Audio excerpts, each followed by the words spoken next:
being here. Yeah.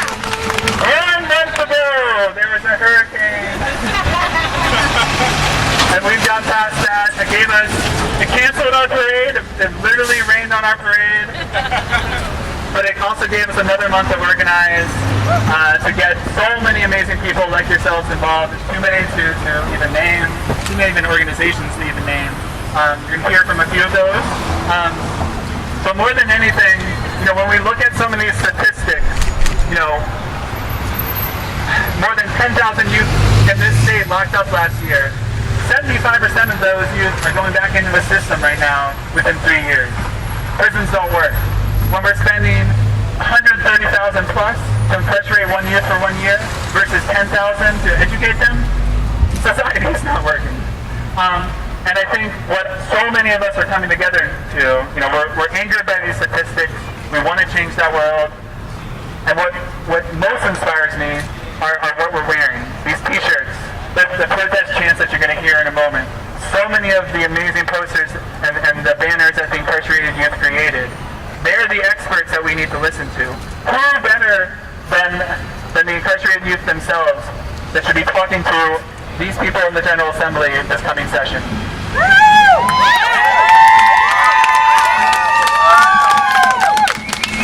So while unfortunately so many of them are still incarcerated that worked on this project, we can be their megaphone. We can be their voice even when they physically can't be here. So thank you guys more than anything for being in the streets for them today. And we're going to continue work like this, events like this, all through the General Assembly session.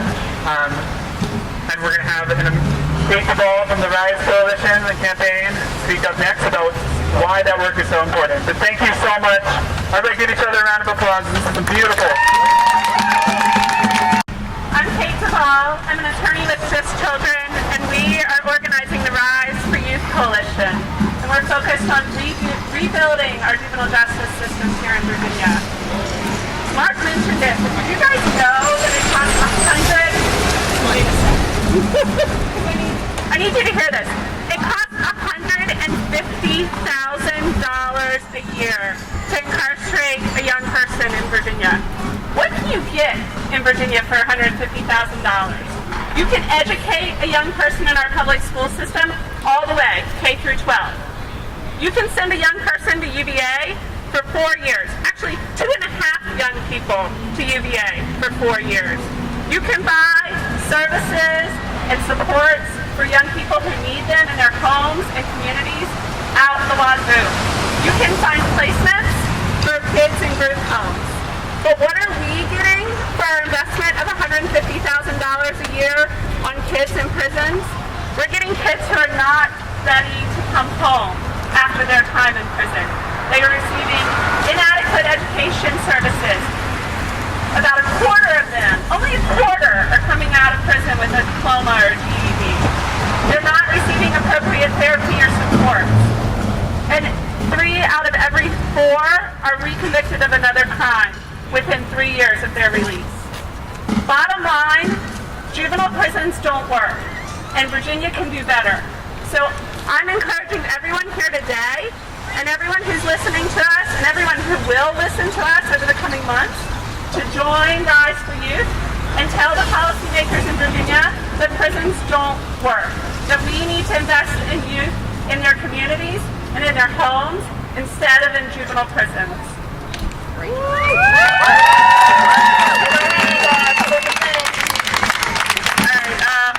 I have other speakers up here with me. Trey, you want to? No. Alright, so I guess I know.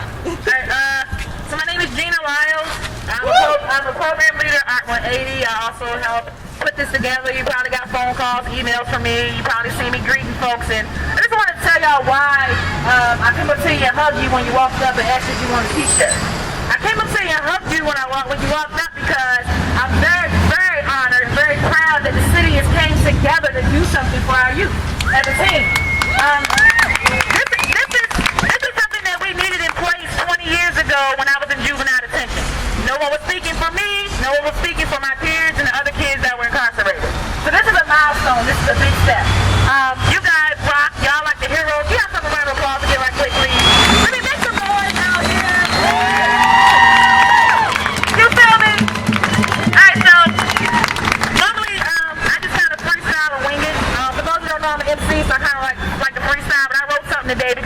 This issue is so emotionally charged to me, and I gotta make sure I'm prepared. I don't want to bust out crying, so I wrote this song. Here we go.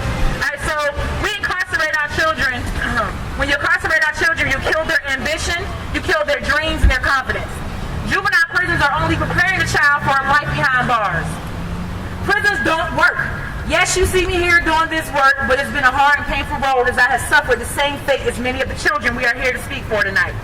I said I still suffer hardships due to my record, but as you can see, I have remained vigilant and dedicated to this movement in hopes that we can resolve this crisis. And that Virginia is listening, politicians are listening, the police are listening, teachers are listening, parents are listening. Prisons don't work.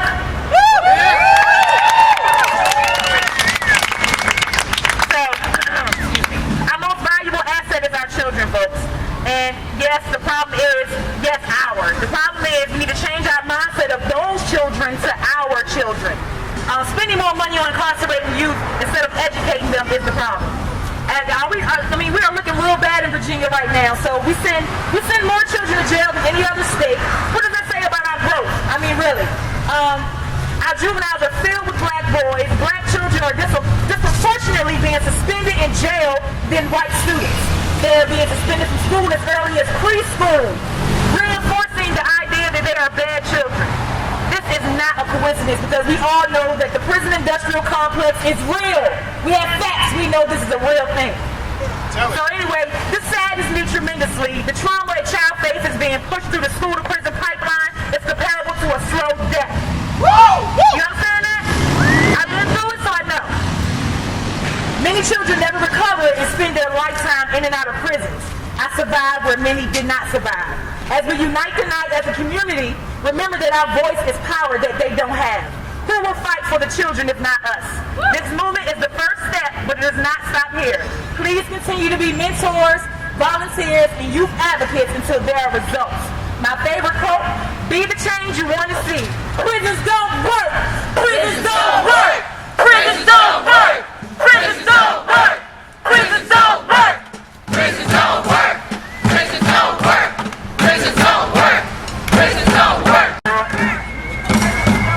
Give Gina a Actually, all of the children, or people identifying as children to come up here with me. It might be everyone. Can you hear me? I've got one child, but I actually need more children. Feel free to identify as a child even if you're in a room. Speak up a little bit. Could I get all the children, teens, and youth to come up to the front, please? Right here in front of us. Thank you. You all identify as grown-ups of some sort, which is fine. But I wanted to say that I think, on the most fundamental level, this work, thank you.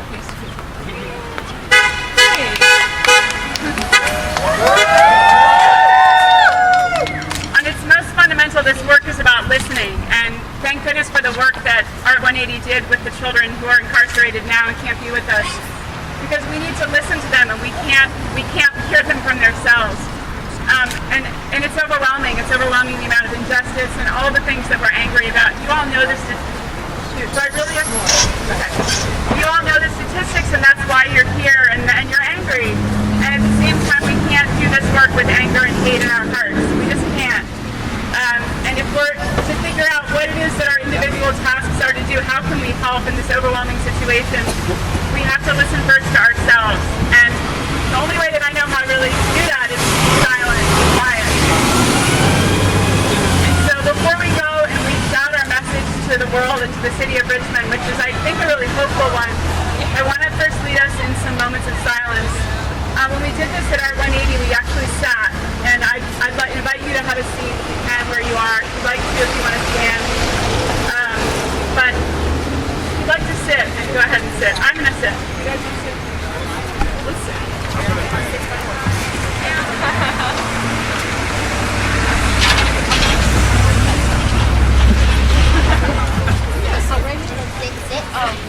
So I hope you can hear me. Can you guys hear me?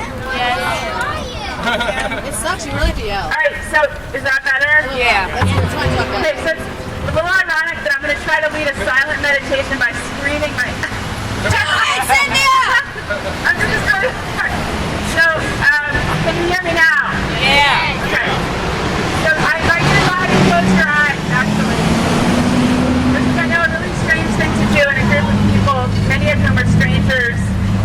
hopefully who feel familiar. So closing your eyes, you may also take your hands to your lap or someplace where you can join your hands together and just begin to come into your body. And the way that we can first do this is by focusing on our breath. And just beginning to notice what we brought here. We might be nervous, excited, we might be angry, we might be distracted, we might be occupied with what we're going to eat when we leave here, we might have a fight that we have with our child on the way. There's so many things that are in the way of us doing the work for these children well. There's so many things, and we actually need to honor those things first. Because on a fundamental level, I think children being in jail is obviously not just one harmful action. It's the end result of so many hundreds of thousands of harmful actions going back centuries. And the only thing that we can do is begin with ourselves and really acknowledge the hurt that's there. And I love that some of you identified as children, and I hope that all of us will, on some level, identify as children, because to the extent that we've neglected parts of ourselves, the parts of ourselves that were neglected when we were children, that's the harm that we bring into the world. And it's not fair, it hurts, but that's really the way that it is. So we start with ourselves, and then our family members, and then our communities, and then we go on from there. And the children that we're serving tonight, the children that gave us amazing artwork, as well as the very real children that you're looking at right now, sitting next to me, are really counting on it. They really deserve it, and they're really counting on it.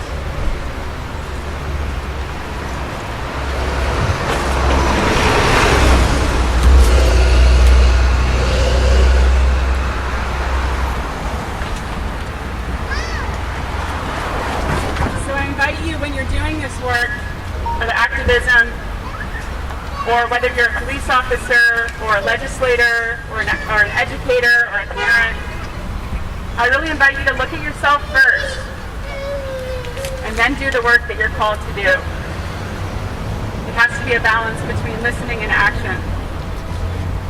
And we're not really trained to listen. We're really not encouraged to listen, so, as a society. So when you're ready, opening your eyes, and looking around you maybe once again, the real people next to you that are just as real as you.